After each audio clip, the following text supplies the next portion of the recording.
Welcome students. देखिए आज मैं आप लोगों को रिफ्रैक्शन थ्रू ए प्रिज्म बताऊंगा। ठीक है, ये प्रिज्म होता क्या है ये ज़रा समझ लीजिए। यहाँ पर ये एक प्रिज्म आप देख रहे हैं ट्रायंगुलर शेप का। ये एक ट्रांसपेरेंट मीडियम है और two plane surface inclined to each other. ठीक है ना, दो प्लेन सरफेस एक दूसरे के, ये सरफेस है, ये प्लेन सरफेस, ये भी सरफेस है, इंक्लाइंड है। ठीक है, नीचे में भी एक सरफेस है। तो इस तरह से ये प्रिज्म का स्ट्रक्चर है। और एंगल ऑफ प्रिज्म कहने का मतलब क्या होता है ये ज़रा सा समझ लीजिए। The angle included between the two refracting faces is called the angle of prism. ठीक है, जो एंगल इंक्लूड हो रहा है टू रिफ्रैक्टिंग सरफेस के, इसे हम लोग प्रिज्म कह रहे हैं। यहाँ पर एंगल BAC ये एंगल ऑफ प्रिज्म है, ये है एंगल ऑफ प्रिज्म। ठीक है, और AB और AC जो है वो रिफ्रैक्टिंग सरफेस है। ये बात समझ में आ रही है। अब हम लोग नेक्स्ट टॉपिक पढ़ेंगे रिफ्रैक्शन थ्रू ए प्रिज्म। ये रिफ्रैक्शन थ्रू ए प्रिज्म में हमें ये प्रूफ करना है, ये फॉर्मूला प्रूफ करना है। यहाँ पर जो आप फॉर्मूला देख रहे हैं इसे प्रूफ करना है। ठीक है, कैसे प्रूफ करेंगे? अच्छा, ये फॉर्मूला है क्या, इसको ज़रा सा समझ लेते हैं। ये I कहने का मतलब होता है एंगल ऑफ इंसिडेंस, E कहने का मतलब एंगल ऑफ इमरजेंस, A कहने का मतलब एंगल ऑफ प्रिज्म, और डेल कहने का मतलब एंगल ऑफ डेविएशन। ठीक है ना, तो इन दोनों का समेशन और इन दोनों का समेशन दोनों आपस में इक्वल होते हैं। ये बात समझ में आ रही है।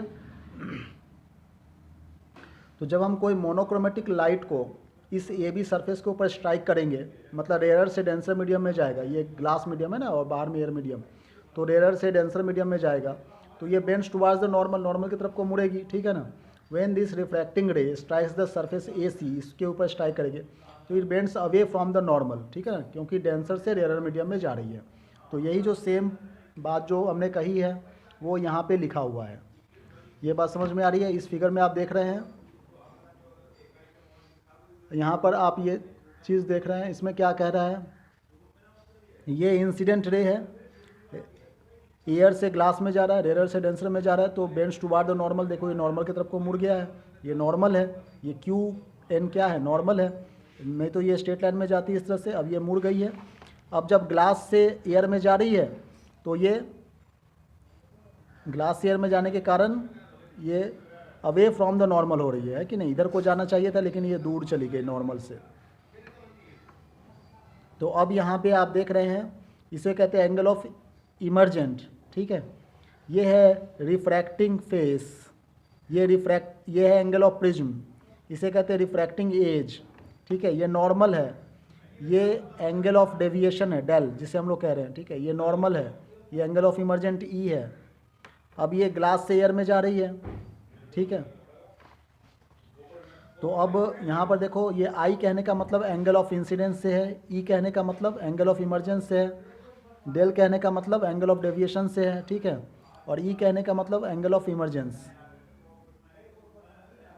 तो अब यहाँ पर इस इक्वेशन को कैसे प्रूफ करना है, यहाँ पर हमें ये इक्वेशन प्रूफ करना है कि नहीं। I + E = A + डेल, मतलब angle of incidence plus angle of emergence equal to angle of prism plus angle of deviation. ये फॉर्मूला अभी हमें प्रूफ करना है। तो ये कैसे प्रूफ होगा इसको ज़रा सा ध्यान से देख लीजिए और इसे समझ लीजिए। प्रूफ करना बहुत ही आसान है। ये डेल है एंगल ऑफ डेविएशन। ठीक है, यहाँ पर एंगल ऑफ डेविएशन है, ये एंगल ऑफ डेविएशन डेल। ठीक है ना, तो इस एंगल जो है वो अंदर के MQR, ये ट्रायंगल के अंदर के दो इंटीरियर एंगल के इक्वल है। I - R1 ये एंगल, ठीक है ना, और E - R2 ये एंगल। तो I - R1 और E - R2 इन दोनों का समेशन जो है वो एंगल डेल के इक्वल हो रहा है। यहाँ पर एंगल डेल के इक्वल हो रहा है। ठीक है ना, तो I + E -R1 + R2 है कि नहीं। I + E माइनस यहाँ से कॉमन ले लिया ना, R1 + R2। अब ये A प्लस एंगल QNR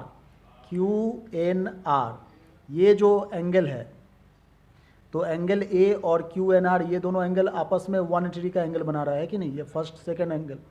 उसी तरह से R1 और R1 + R2 और प्लस ये QNR ये वाले एंगल, ये तीनों ही एक दूसरे के 180 डिग्री है ये। ठीक है, तो देखिए राइट हैंड साइड 180 डिग्री है, तो लेफ्ट हैंड साइड हम लोग यहाँ पे लिख देंगे। तो यहाँ पर क्या हो जाएगा, R1 + R2 = A angle of prism. ठीक है ना, कंपेयर करके दोनों को इक्वेशन को कंपेयर करके हमने यहाँ पे लिखा है। अब उसी तरीके से हम लोग लिख सकते हैं, सो इक्वेशन 1 बिकम, इक्वेशन 1 किस तरह का बन गया कि del equal to I plus E minus A, है कि नहीं। यहाँ पर इक्वेशन 1 में R1 प्लस R2 के जहाँ पर हम लोगों ने क्या काम किया, ए को पुट कर दिए हैं, तो ये del equal to I plus E minus A, यही तो हो गया। अब यहाँ पर ए को इधर की तरफ ले जाओ लेफ्ट हैंड साइड में, तो del plus A equal to I plus E हो जाएगा। तो ये प्रूव्ड हो रहा है, ठीक है ना। इस तरह से हम लोग इक्वेशन को प्रूव कर सकते हैं, यहाँ पर ये प्रूव्ड हो रहा है। Thank you very much for watching this video.